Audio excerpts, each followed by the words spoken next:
우리 제목 한번 같이 따라하겠습니다. 내가 믿나이다. 네, 오늘 깊어지는 신앙 주제는 생과 사입니다. 생사, 생명과 죽음에 대한 그런 제목으로 오늘 말씀을 같이 묵상하고 또 나누는 시간을 갖도록 하겠습니다. 인간이 죄를 짓기 전에는 에덴 동산에서는 참 아름다운 출발을 시작했습니다. 에덴이란 이 단어의 뜻은 기쁨, 즐거움, 그러한 뜻을 가지고 있습니다. 하나님께서 에덴에서 모든 것을 출발할 때는 그야말로 기쁨과 그리고 즐거움으로 그렇게 출발을 했습니다. 인간을 사랑하셨고 우리를 지으셨습니다. 그런데 사람을 먼저 짓기 전에 사람이 살기 위한 모든 환경을 먼저 세팅을 하셨습니다. 빛도 만들고요, 궁창도 만들고, 하늘도 만들고, 바다도 만들고, 그리고 각종 살 수 있도록 동물, 식물, 모든 각종 채소들을 다 만들어 놓고, 그리고 마지막에 인간을 만들었습니다. 인간을 가장 사랑하시는 하나님은 그렇게 이 에덴에서 자신의 기쁨 그리고 예배를 받기를 원하시는 그런 마음 그렇게 출발을 하셨습니다. 그리고 우리 사람들에게 아담이죠. 아담에게 모든 이 식물, 동물들에게 이름을 부여하도록 그렇게 말씀을 하셨습니다. 여러분, 이름을 지으라라고 하는 거 이건 굉장히 중요한 의미가 있습니다. 바로 소유권을 주는 것입니다. 그래서 예를 들자면 코끼리를 코끼리로, 사자를 사자로 아담이 이름을 그렇게 지었겠죠. 심지어 하와도 맨 처음엔 여자였다가 나중에 하와로 이렇게 또 아담에 의해서 이렇게 불려지게 됩니다. 이름을 짓는 것은 뭐냐면 소유권을 이제 내가 다 세팅했고 이제 네 것이다, 너희 것이다라고 그렇게 이름을 짓도록 해서 소유권을 다 이렇게 넘겨주셨습니다. 마치 이 천지창조, 이 에덴의 이 사건은 부모님이 태어날 아이를 준비하기 위해서 아이 방을 만들어 놓는 그런 것과 같아요. 그래서 여러분 자녀를 두신 분 아시겠지만 아이가 태어나기 전에 점점 배가 불러올 때 엄마들 그리고 아빠들은 어떻게 준비하죠? 요람을 사다 놓고 천장에다가 모비를 갖다가 미리 태어나기도 전에 준비를 해놓고 그리고 각종 옷가지들을 다 이렇게 또 친절하게 또 의사 선생님들은 총을 쏠 줄 안다, 꽃이 아름답다, 이렇게 해가지고 남자 여자를 미리 몇 달 전에 구분을 해주죠. 그럼 거기에 맞춰서 또 이렇게 세팅을 다 해놓습니다. 그런 것처럼 하나님은 인간을 맨 처음에 그렇게 아름답게 생명도 부여하시면서 살도록 그렇게, 그리고 마지막 날 다른 것도 참 보시기에 좋았다 하지만 마지막 날에 인간을 지으시고 나서 보시기에 심히 좋았더라라고 특별하게 강조해서 말씀을 하시죠. 무슨 말이죠? 그냥 보시기에 좋았다 이 자체는 하나님의 목적이고 지으신 목적이고 그 자체가 소원이라는 것이에요. 인간이 이렇게 즐겁게 이렇게 만들어 놓은 세상에서 너희들이 마음껏 놀 수 있도록 그렇게 하는 것 이 자체가 하나님의 목적이고 그리고 소원이라고. 그래서 그 자체를 보고 보시기에 아주 심히 좋았더라, 이렇게 말씀을 하셨습니다. 그런데 우리가 잘 알듯이 엄청난 사건이 있었죠. 동산 중앙에 선악을 알게 하는 그 나무, 그것을 따먹지 말아라. 이제 많은 사람들이 이거 가지고 논쟁을 하죠. 왜 만들었냐? 하지만 적어도 조물주와 피조물주 간에 이 질서는 있어야 되거든요. 하나님과 인간 사이에 아무리 허물 없이 사랑하는 관계이지만 그래도 무언가 질서는 있어야 됩니다. 그래서 선악을 알게 하는 나무 하나를 두고 적어도 이것에 너희들이 순종해야 한다라고 그렇게 하나를 부여를 해줬죠. 그러나 이제 우리가 잘 알듯이 그것을 이제 따먹게 돼서 그 사건 이후로부터 영원한 생명을 소유해야 될 우리가 죽음으로 치닫게 됩니다. 그리고 우리의 육신도 어떻게 되죠? 한정된 그런 육신을 살아갑니다. 병도 들고요. 노동도 해야 되고 또 여자들은 해산의 그런 고통도 갖는 그런 이제 어려운 그런 일들을 경험을 하게 됩니다. 그러나 아까도 말씀드렸지만 하나님은 이미 우리 인간에게 처음부터 보시기에 심히 좋았다라고 하는 소원과 목적을 두셨기 때문에 비록 설령 불순종하여서 명령을 어겼지만 그 자체로 내버려 두지 않으셨죠. 바로 예수 그리스도를 통해서 다시 한번 관계를 회복시키시고 우리에게 새로운 그런 과정을 부여해 주시려고 놀라운 그런 계획을 세우십니다. 한정된 육신, 영원한 생명을 주었지만 죄로 인해서 그 목숨이 한정되고 모든 육체가 한정되어 있지만 그러나 예수 그리스도를 통해서 다시 한번 회복할 수 있는 그런 기회를 우리에게 허락하셨습니다. 사실은 우리는 그런 진리를 알고 그것을 믿고 이렇게 오늘 또 예배를 드립니다.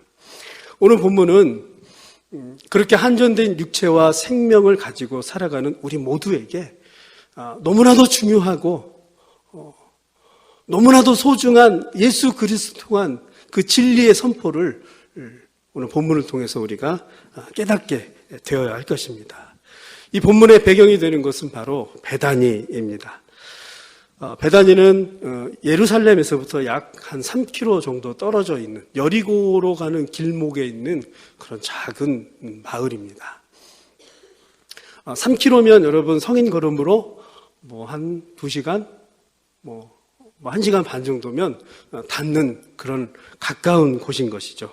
현재 이곳은 실제 한 1000여 명 정도가 살고 있다고 합니다. 그 나사로를 성인으로 모시고 있는 그런 사람들도, 회교도 사람들도 있고요. 이 사람 저 사람 다 포함해서 실제 한 1000여 명 정도가 살고 있고, 그 다음에 나사로가 죽은 그 납골 그 묘소를 아직도 이렇게 좀 기념을 하면서 사는 그런 마을이라고 합니다. 오늘 본문 1절에 보면 어떤 병자가 이렇게 이제 시작을 합니다. 어떤 병자가 있으니, 이제 병자가 있으니 하면서 오늘 본문이 이렇게 이제 시작을 합니다. 이게 보면은 향유 옥합을 부은 마리아, 그리고 그 언니 마르다, 그리고 그 오빠 나사로, 이 세 남매가 있었습니다. 쭉 그 뒤를 보면은 본문을 쭉 읽어서 우리가 아시겠지만 예수님이 무척 이들을 사랑하시고 아꼈던 것을 이 곳곳을 통해서 볼 수가 있습니다. 그런데 병이 들었어요. 나사로가 병이 들어서 죽게 된 그런 상황입니다. 그래서 마르다 마리아가 사람을 보내서 예수님께 신방을 요청을 합니다. 빨리 와서 제발 우리 오빠의 이제 곧 죽어가는 이 병을 고쳐주기를 그런 마음에서 신방을 요청을 하게 됩니다. 우리 3절을 한번 읽어보도록 하겠습니다. 시작. 이에 그 누이들이 예수께 사람을 보내어 이르되 주여 보시옵소서 사랑하시는 자가 병들었나이다 하니. 그렇습니다. 3절에 보면 예수님이 무척이나 사랑했던 그런 사람들이었습니다. 우리 이 구조를 보고도 우리가 좀 잠깐 생각할 것은 뭐냐면 예수님께서 친히 사랑하는 사람도 이제는 병이 들 수 있다라고 하는 것입니다. 우리가 열심히 신앙생활하고 믿음으로 살지만 한정된 그런 육체의 소유자들이기 때문에 충분히 병이 들 수 있다고 하는 것, 이 자체를 우리는 사실은 받아들이고 인정을 해야 됩니다. 예수님이 사랑하는 사람도 이렇게 병이 들었습니다. 친분이 있고 관계가 깊고 사랑은 하지만 그래도 이렇게 병이 들었다라고 하는 것입니다. 그러나 본문의 이 나사로에게 예수님은 이 병든 것만, 요것만 가지고 마치질 않습니다. 우리 4절을 한번 읽어보도록 하겠습니다. 시작. 예수께서 들으시고 이르시되 이 병은 죽을 병이 아니라 하나님의 영광을 위함이요 하나님의 아들이 이로 말미암아 영광을 받게 하려 함이라 하시더라. 똑같은 병이지만 이 병은 특별하게 하나님의 영광을 위하여서 쓰임받는 병이다라고 이렇게 말씀을 하고 있습니다. 인간의 가장 연약한 것 많이 있죠. 그러나 이 병도 이 순간만큼은 예수님이 이 나사로의 이 병을 하나님의 영광을 위해서 그렇게 사용된다라고 선포를 하는 것입니다. 우리가 신앙생활 하다 보면 연약한 것들이 참 많이 있습니다. 육체적인 그런 병도 있겠지만 여러분 우리의 이미 타고난 성격 같은 경우도 원판 불변의 법칙 이래가지고 생긴 것도 변하지 않지만 성격도 변하지 않는다 이렇게 믿고 있는 사람이 있어요. 어느 정도 타고난 성격은 정말 평생 가기도 하잖아요. 그런데 모난 성격 이런 것 때문에 평생 우리가 고민을 하죠. 이 연약한 부분 때문에. 사람과의 관계라든가 또 일, 봉사 그리고 우리의 연약한 그런 믿음들 이런 것들 때문에 참 우리가 많이 연약합니다. 고민할 때가 많이 있습니다. 그러나 하나님은 이러한 것도 들어서 하나님의 영광을 위해서 사용하신다라고 하는 것입니다. 우리가 믿음으로 살아간다라고 하는 것은 그러한 연약함 자체도 쓰실 것을 기대하는 것. 그것이 또 믿음이라고 생각을 합니다. 하나님의 영광으로 그렇게 전환을 시켜주시거든요. 나사로가 병들었지만 선포하셨어요. 주의 영광을 위해서 그렇게 사용할 것이다 라고. 우리 요한복음 11장 6절을 한번 읽어보도록 하겠습니다. 시작. 나사로가 병들었다함을 들으시고 그 계시던 곳에 이틀을 더 유하시고. 읽어 내려가다 보면 참 뜻밖의 구절이죠. 신방을 요청했어요. 달려가죠. 여러분, 우리 담임 목사님한테도 신방을 요청하고 또 우리 교구 목사님들한테 신방을 요청하지만 또 웬만하면 다 빠른 시간 안에 달려가잖아요. 그죠? 죽을 병에 걸렸는데 이틀을 더 유하셨다. 이건 정말 도저히 상상할 수 없는 그런 부분이죠. 근데 예수님께서는 이틀을 더 유하셨다라고 이렇게 성경은 기록되어 있습니다. 영어 성경이랑 원문 성경을 보면은요, 그대로 한번 제가 읽어드리겠습니다. 예수께서 병들었다함을 들으셨다. 그래서 예수님은 계시던 곳에 이틀을 더 머무르셨다. 이렇게 해석을 하고 있습니다. 병들었다는 소식을 들었기 때문에 그래서 더 머물렀다. 이렇게 해석을 하고 있습니다. 그러니까 예수님은 다분히 계획적으로 기다리고 멈추고 그리고 이틀 후에 가셨다라고 하신 것입니다. 어쩌면 나사로가 죽기를 기다렸고 죽도록 내버려 두셨다라고 하는 것입니다. 신앙인으로서 참 이게 이해하기 어려운 부분이지만 예수님은 그렇게 하셨다라고 하는 것입니다. 예수님 너무 잔인하지 않나요? 우리는 이 구절을 읽으면서 생각할 수 있지만 예수님께서는 특별하게 나사로에게 특별한 기회를 사실은 부여하기 위해서 그렇게 하셨던 것입니다. 어떤 기회죠? 나사로가 죽을 수 있는 기회를 부여했다라고 하는 것입니다. 예수님이 이틀을 그렇게 머무시는 바람에 나사로는 그냥 병들어 죽게 된 거죠. 가서 살릴 수도 있었지만 그것을 통해서 나사로는 죽게 됐습니다. 그리고 우리 11절 한번 읽어보도록 하겠습니다. 시작. 이 말씀을 하신 후에 또 이르시되 우리 친구 나사로가 잠들었도다. 그러나 내가 깨우러 가노라. 그렇습니다. 예수님은 이 죽음을 잠들었다라고 표현을 하고요. 그리고 깨우러 간다. 마치 자고 있는 사람을 살살 달래서 깨우러 가는 그렇게 이 인간의 죽음을 그렇게 잠자는 것으로 묘사를 하셨다라고 하는 것입니다.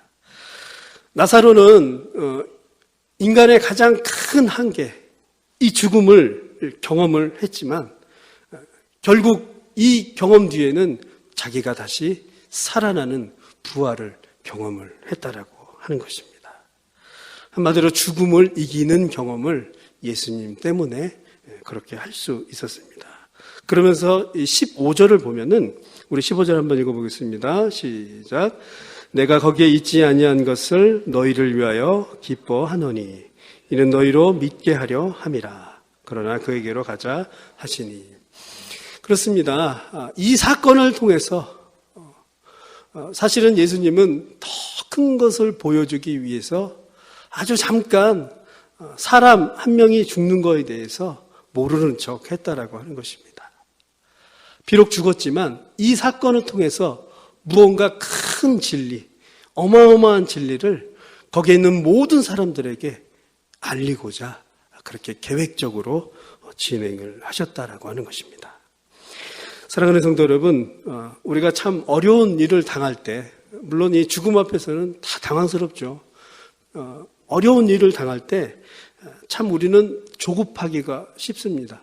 그래서 참 그동안 믿고 있던 하나님, 붙들고 있던 말씀도 아주 극한 순간에 다 팽개쳐서 내려놓을 때가 종종 있습니다. 그러나 그러한 순간에도 하나님의 일하심을 사실은 우리는 붙들어야 한다는 것입니다.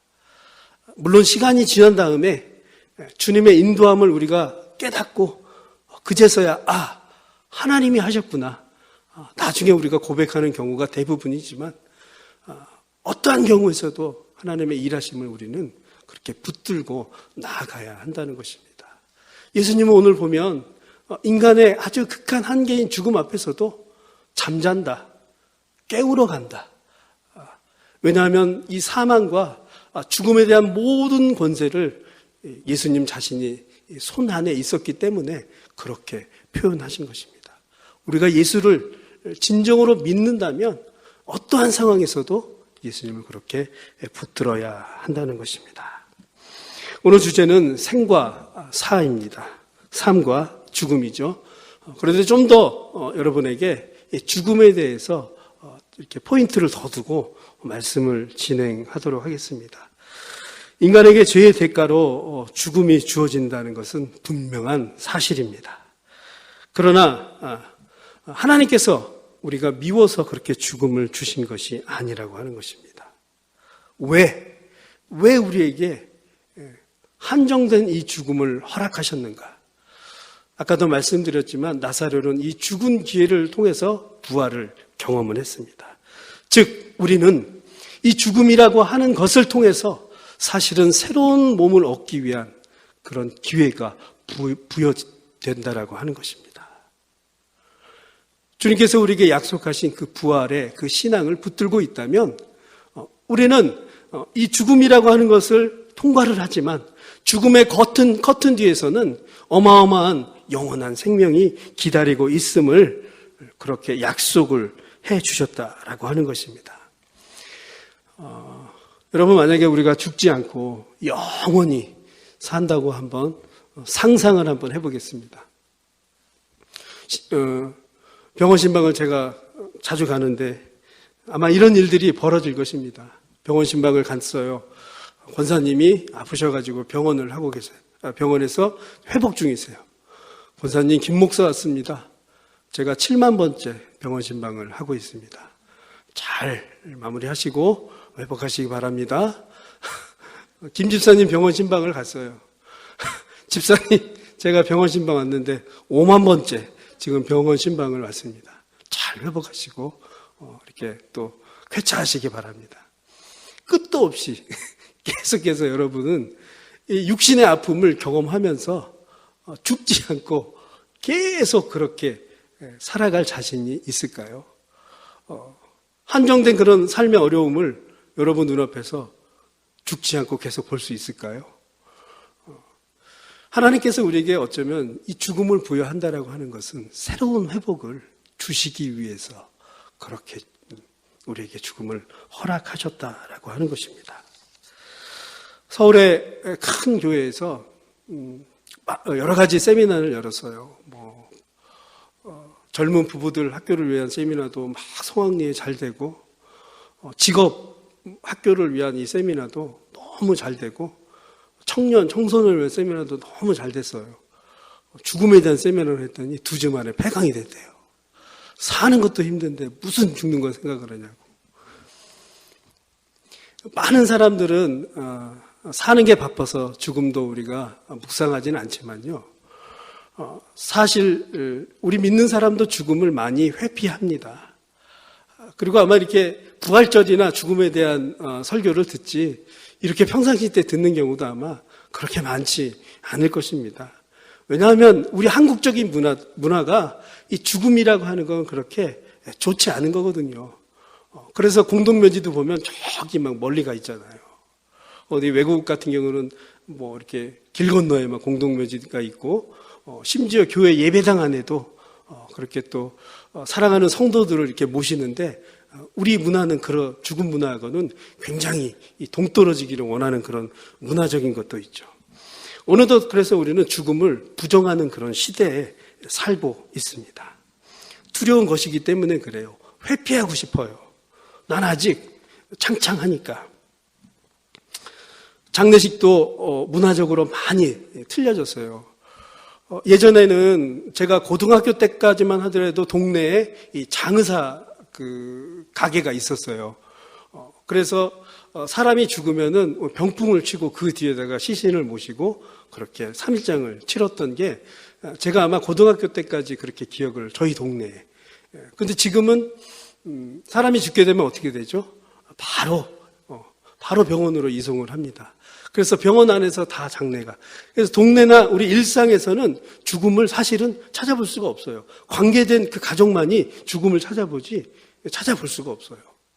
저는 6살 때 시골에 살았는데 맨 처음에 그 경험한 죽음이 있습니다. 어느 날 외갓집인데 저희 집에서 잔치가 막 벌어졌어요. 막 온 동네 주민들이 막 전도 붙이고 막 그래요. 야, 우리 집 잔치 벌렸다. 친구들 막 5-6명 데리고 막 맛있는 거 막 챙겨주고 안방에 딱 들어갔더니 외할머니가 이렇게 딱 누워서 외삼촌이 염을 하고 계시더라고요. 저는 그게 죽음인지 몰랐어요. 나중에 꽃상여해서 이렇게 선산으로 모시는 이제 그걸 보고 또 어머니가 오셔가지고 설명하는 거 듣고 이게 죽음인 거구나. 집에서 이렇게 발견할 수 있었던 이런 죽음이 지금은 굉장히 멀어진 먼 얘기가 되어버렸죠. TV를 보면 얼마나 또 죽음이 극화되어 있나요? 아름다운 죽음으로 그렇게 묘사를 하고요. 영화에도 보면 많이 포장을 하죠.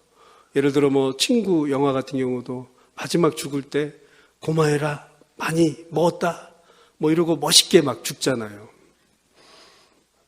이러다 보니 신앙인은 이 죽음을 그냥 가벼운 그리고 먼 것으로 우리가 생각할 수 있습니다.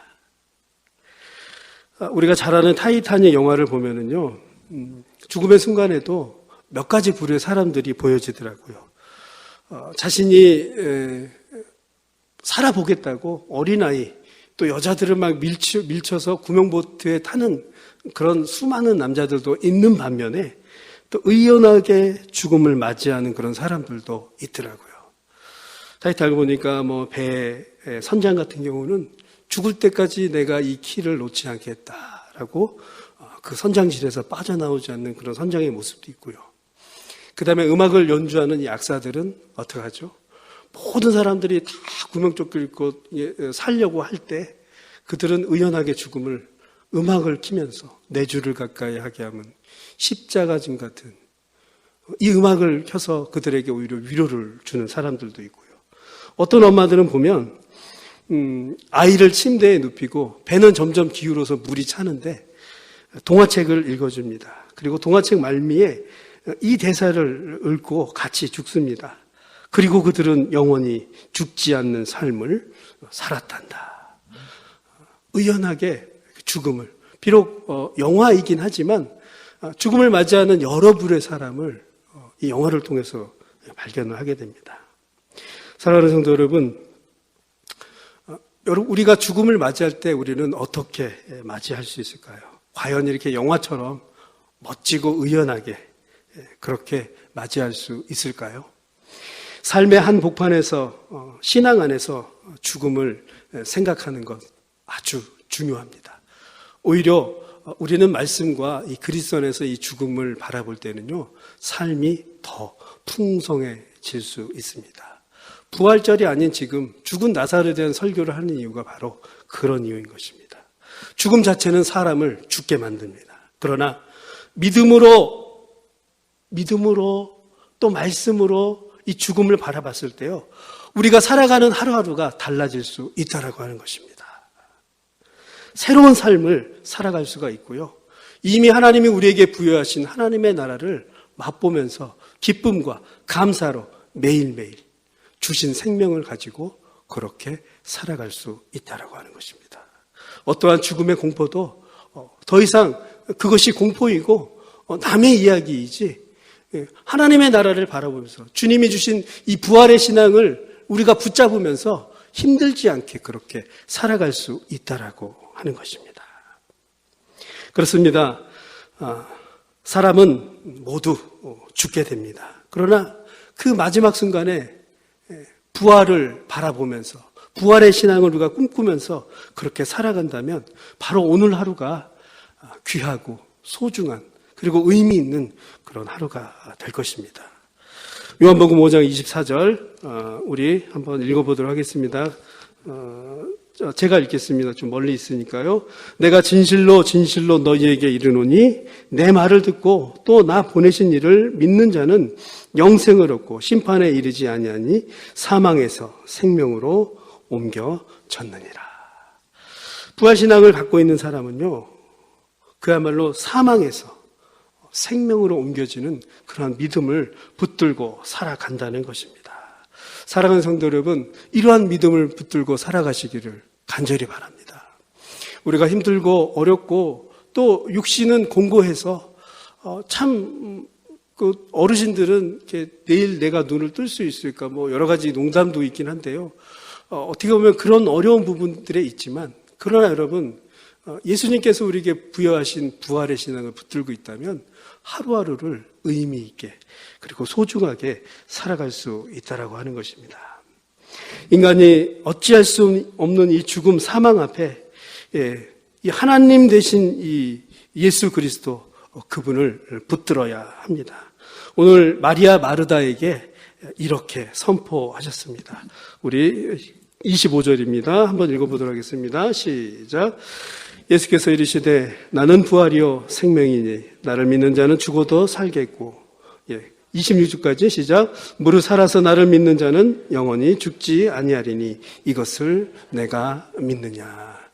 결국 나사로의 죽음을 통해서 예수님은 그렇게 선포하셨습니다. 한정된 그런 죽음이지만, 인간의 나약한 그런 죽음이지만 그 가운데서도 나를 믿으면 영원한 생명을 얻는다. 이것을 너희들은 믿어야 한다. 이 놀라운 진리를 오늘 본문에서 나사로의 사건을 통해서 그렇게 선포하셨다라고 하는 것입니다.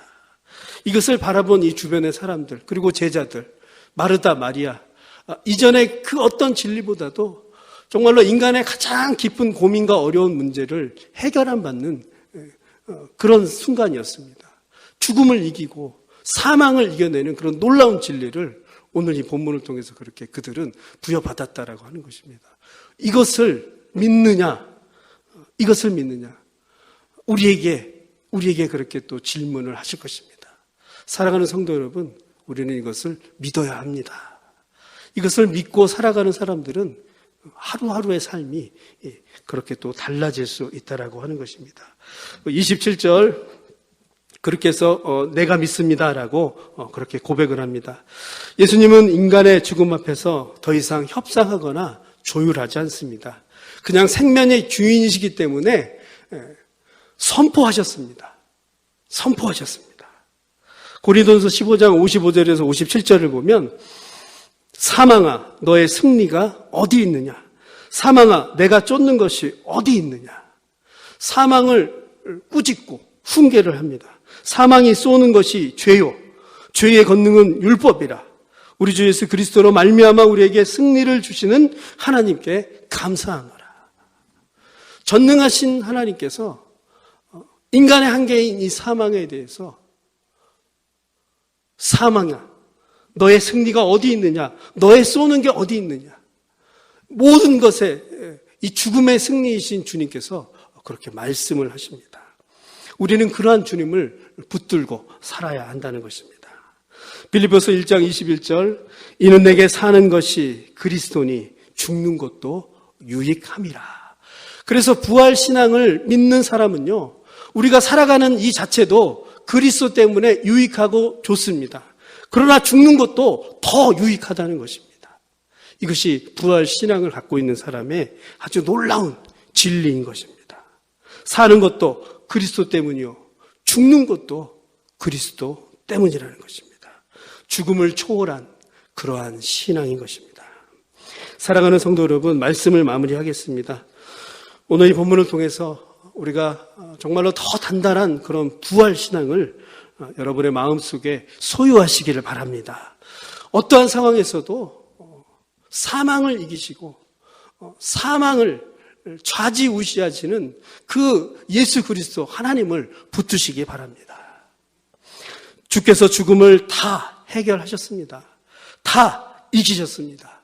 그 십자가에서 모든 그 피와 그의 그 고난과 그 어려움을 통해서 우리의 사망까지도 다 그렇게 지셨습니다. 그분을 믿는다면 우리는 영원한 그런 생명을 소유하는 것입니다. 영원한 그 기쁨 안에서 주님은 우리가 그것을 바라보고 이 땅에서 또 그 기쁨 가운데 살아가기를 원하신다는 것입니다. 우리 모두 부활 신앙의 소유자로 그렇게 살아가기 바랍니다. 내가 그것을 믿느냐? 예, 믿습니다. 이렇게 고백하는 저와 여러분이 되시기를 간절히 바라겠습니다.